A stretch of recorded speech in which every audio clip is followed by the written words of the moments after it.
Hello mga kaibigan, alam nyo ba yung fly-by-night? So nakaraang video natin, sinabi ko sa inyo na baka mamaya kayo ay makakuha ng motor cash on installment sa fly-by-night na hindi nag-i-issue ng ORCR. Hindi po kayo bibigyan ng ORCR hanggang sa mabatak nila or makuha na lang yung motor kasi hindi na kayo naghuhulog. At mga kaibigan, yung down payment mo ay sa kanila na.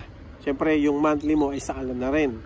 So ano ba yung mga fly-by-night na dealer na dapat nating iwasan?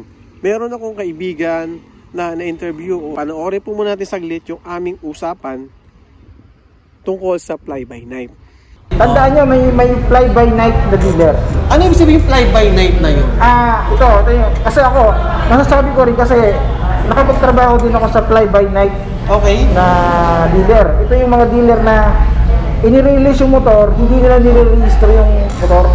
Ganon? Meron palang ganon? Hindi nila nire-registro. Kung i-re-registro man nila, taon.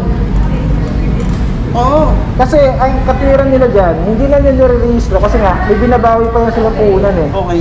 So, pag sumabla yung customer, pwede nilang patakin. Kasi hindi naka-registro eh.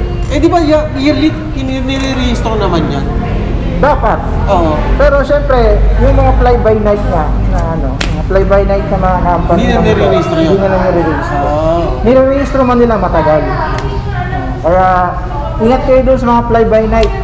Pumunta talaga kayo sa mga legit na mga kasi may pag mga katulad dito ng dealer na to na Motor Central, meron talagang manpower na naka-assign diyan na talagang pagka-release niyan, pagka-invoice ng motor nyo, inire-register agad. So ayan, malinaw niya mga kaibigan na siya ay nagtrabaho sa fly-by-night at ipinaliwanag yan ng konti sa atin na ganito pala yung sistema, yung lakaran ng fly-by-night. Paano naman natin may iwasan yung fly-by-night? Una, syempre, kailangan pumunta kayo sa mga legit na dealer. So, marami sa atin ng mga legit na dealer. So, bibig shoutout tayo sa mga ibang dealer dyan. Halimbawa, Motor Central, Motor Trade, yung dalawang yan mga kaibigan, alam ko, kilala nyo naman yan. Yan dalawang dealer na yan. Kasi nga, legit yan, dalawang dealer na yan. Di ba?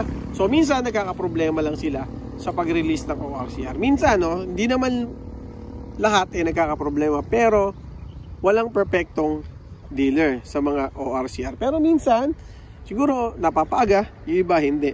Yun mga kaibigan ang dapat natin tandaan lagi kapag bibili tayo cash man o installment ng motor. Kailangan legit yung ating mapupuntahan na dealer. Kasi mga kaibigan, isa rin sa mga dapat natin tandaan mga kaibigan, kung kukuha tayo ng motor ay meron na tayong kakilala na kumuha na doon, na nabigyan na ng ORCR o na-release na ng ORCR. At ilang araw ba o weeks or months pa bago sila mabigyan ng ORCR. So, di ba? Mas maganda yon na meron nagpapatunay na kaibigan ninyo na doon sila kumuha sa dealer na yon. Kasi alam nyo mga kaibigan, kapag po kayo nadali or sa fly-by-night kayo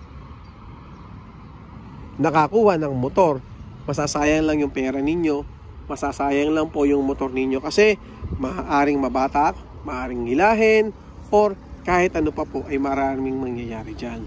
Kaya, kung ako sa inyo, mga kaibigan, tips ko lang din sa inyo na siguraduhin nyo na kung kukuha kayo ng motor, nakatulad niya, syempre, click, talagang trending na click ngayon, ay pasiguro nyo na legit yung dealer na kukunin ninyo or na pupuntahan ninyo. Ngayon, kung wala pang ORCR sa mga legit niya, syempre follow up nyo lang mabuti. Kasi nga po, sabi nila, nagkakaproblema daw sa dealer, nagkakaproblema daw sa LTO. So, depende pa rin, case to case basis pa rin po tayo kung saan nagkakaroon ng problema. Okay?